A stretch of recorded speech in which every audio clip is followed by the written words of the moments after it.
Alright guys, so hopefully I can get this done before they start making too much noise outside. I moved the microphone so it's closer to me and hopefully won't pick all that up. Anyway, the fan is on, so you might hear that.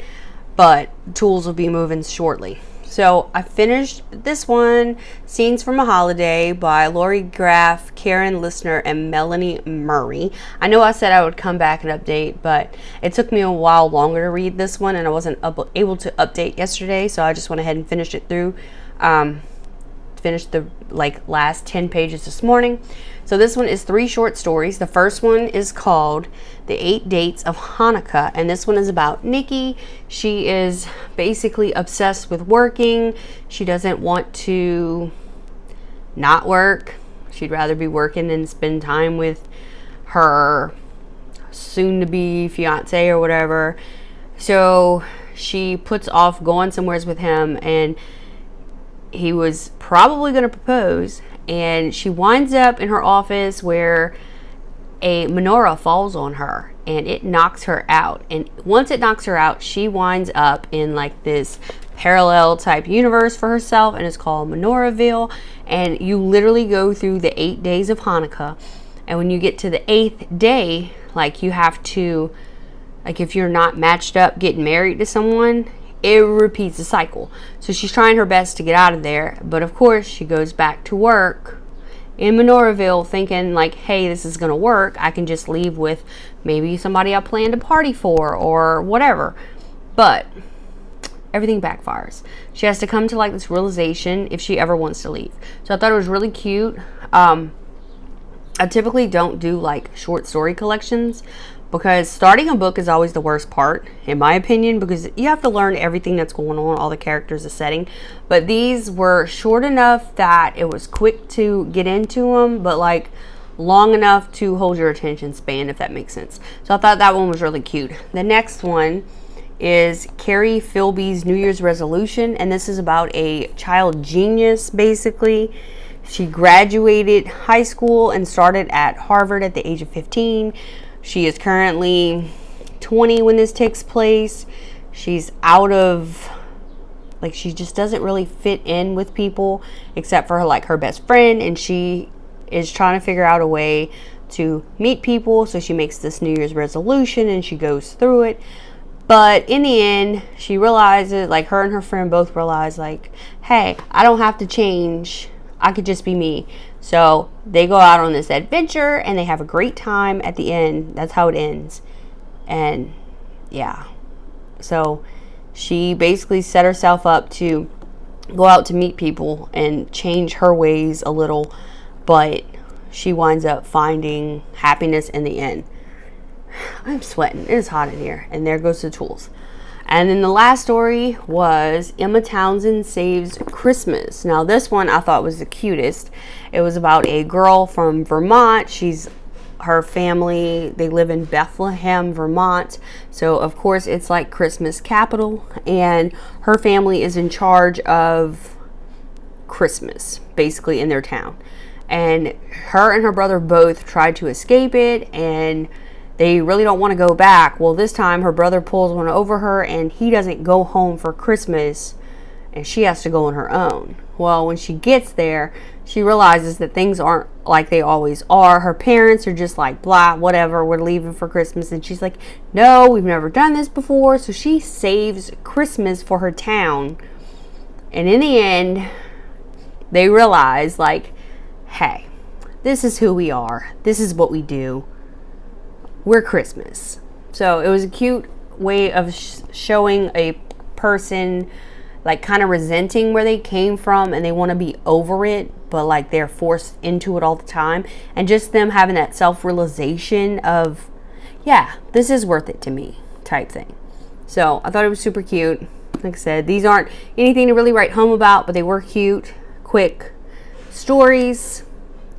So yeah, and I did see at the back of the book they had a couple of because this is an older book. I think it was from 2000 something. Let's see, when was this one published? 2005. So this is a pretty old one, but in the back it shows you different books that these authors are working on, and they are in collaboration with Red Dress Inc. for this specific book for the short stories. So they have a few different ones that I thought are cute. I might check them out and see. So yeah, super cute. All right, so it's time to pick the next book, and it probably will be the last book. And there'll be one more I haven't gotten to. I started this vlog on Tuesday. Today's Sunday. So, depending on which book I get, I don't know if I'll be able to read it in a week. I mean, in like 2 days. And be able to read the other one as well. So, let's put this up here. If it'll fit. Barely. But anyway, those are the 3 that I've opened so far, and there's still 2 wrapped. But like I said, this one will probably be the last one that I include in this vlog. So let's see what it is. I've got a random number generator. I'm gonna try to record the screen and see what we get. So I've put the numbers 1 through 5, even though there's only number 2 and 3 left. So let's see if we get a 2 or a 3. And we got a 1. We need to regenerate. And we got a 4. We already read that one. We got a 2! So number 2 is what we are going to be reading. And I think I know what number 2 is. And if it is what I think it is, I'm super excited. Because this is one I've been wanting to read. And it pulls one of my Reese Witherspoon books off of that list. And it is One Day in December by Josie Silver, and it is part of the Reese book club. And it says 2 people, 10 chances, 1 unforgettable love story. Laurie is pretty sure love at first sight doesn't exist anymore, but in the movies. But then through a misted up bus window one snowy December day, she sees a man who she knows instantly is the one. Their eyes meet, there's a moment of pure magic, and then her bus drives away. Certain they're fated to find each other again, Laurie spends a year scanning every bus stop and cafe in London for him. But she doesn't find him, at least not when it matters. Instead, they reunite at a Christmas party when her best friend Sarah giddily introduces her new boyfriend to Laurie. It's Jack, the man from the bus. It would be. What follows for Laurie, Sarah, and Jack is 10 years of friendship, heartbreak, and missed opportunities, roads not taken, and destinies reconsidered. One Day in December is a joyous, heartwarming, and immensely moving love story to escape into a reminder that fate takes inexplicable turns along the route to happiness. Yeah, inescapable. Or I don't even know what that word is at this point. Sorry, my reading skills are not up to par today. That was like pretty tough for me to read. I don't know why.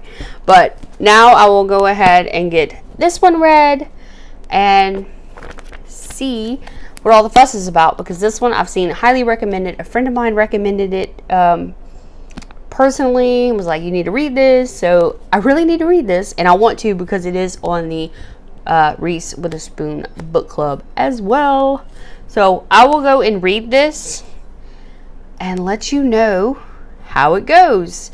Hopefully I can update you more than once on this one, because it is 500, I think. Wait, what's that? Nope, I lied.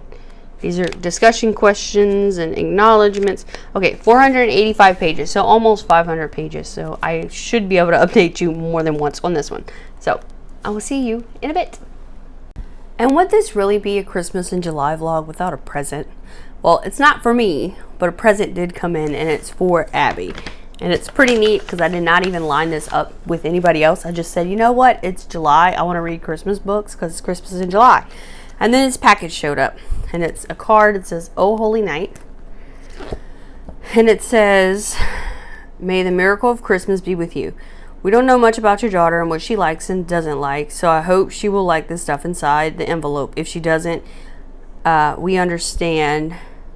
I'll be sending a small box that hopefully is enough for everyone in your household. It will have a tracking number that I will post once it's sent out. Take care, stay safe, stay happy and safe. With the Christmas in July, this package is for your daughter from all of us. from Erica Newkirk and Kids. Oh, cool. Thank you so much. I did not expect anything to come in the mail. Like I said, I've been trying to catch up on people's videos, so I may have missed a Christmas in July announcement. I don't know. But thank you so much. Let's see what she got. Oh yeah, she is going to enjoy this. She likes this type of stuff. Let's see.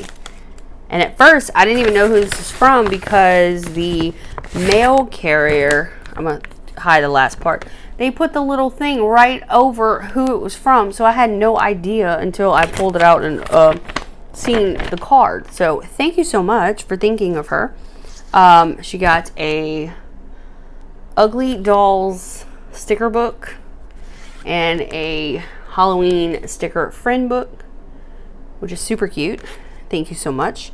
And then this is a game, some type of little cutout game with instructions. So that's cute. We'll have to read and see how to play that. We're always trying to find new ideas of things to do and play. And I can't get the paperclip back on. And then she got some bookmarks, Star Student. And then this one is really pretty, very colorful. Whoever colored that did a great job. And then Shine On. And being different is one of the most beautiful things on earth. Oh, I absolutely love that one. Very great message there. And then there are some paper bows. So we have a purple one, this polka dotted one, and then this polka dotted one. So thank you so much. She is definitely going to enjoy this. She loves stickers and she loves presents. So it's a win-win situation for her. So yeah, now I will go and read One Day in December and let you guys know what I think. I know I said I would update you guys, but I devoured this in one day. The whole thing. Each one of these is just to earmark the year, because it is divided into years from 2008 through 2017. So that's the only reason those are there. I wanted to make sure I read the entire year before I put the bookmark in and walked away for a minute, which I really didn't do. This book, oh my God, this book. I don't even know, like, what to say. This book went through all the emotions multiple times.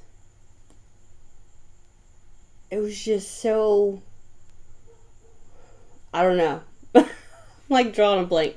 But basically what happens is our main character, Lori, she spots a guy who is at a bus stop. She is on the bus. She's instant click, love at first sight type thing. And she looked for him and looked for him and looked for him for a year. Her and her best friend, Sarah, looked for him everywhere they went.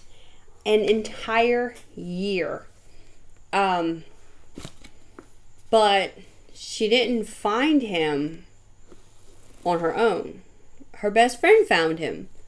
Unfortunately, when they got introduced, it was because he was Sarah's boyfriend.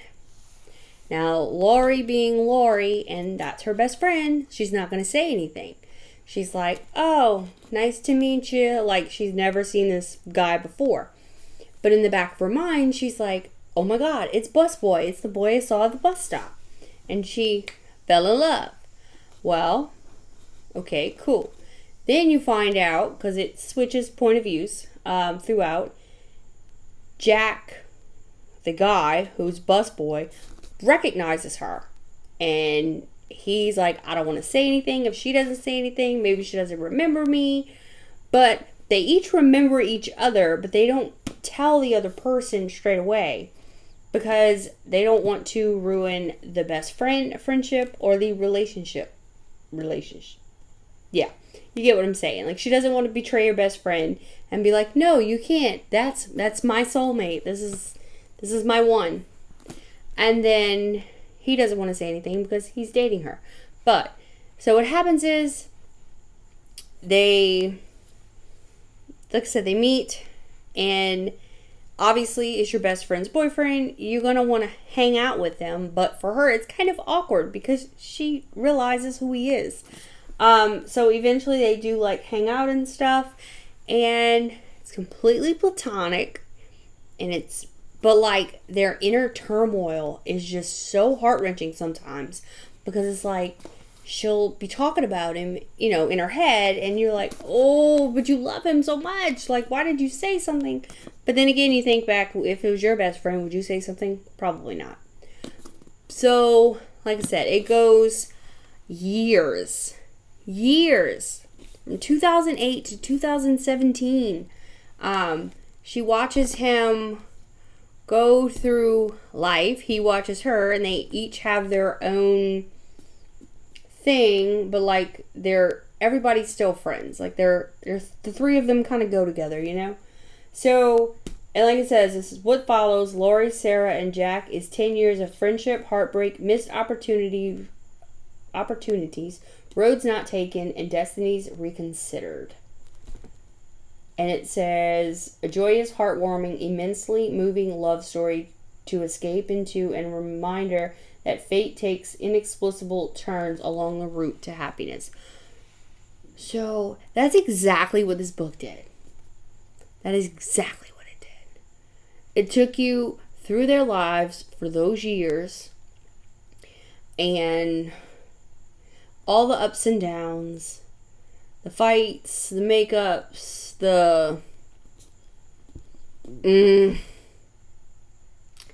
is this going to be a movie? Or is this a movie already? Because if it is, I so want to watch this.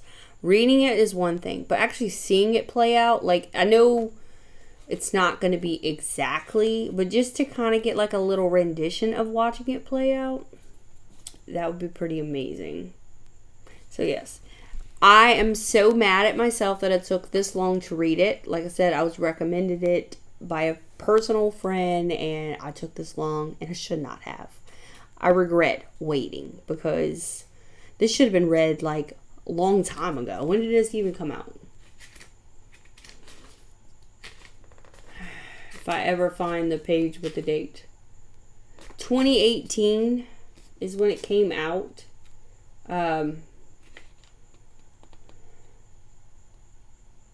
Yeah, 2018. And it says it has an excerpt of something, but it does. I just didn't read it. Has an excerpt of her book for 2020 release. The Two Lives of Lydia Bird. And I want to say that one is on Reese Witherspoon's list as well. So I might wind up reading that one too. So yes, highly recommend this book. Absolutely loved it. Read it in a day. Couldn't take my eyes off of it. So, stay.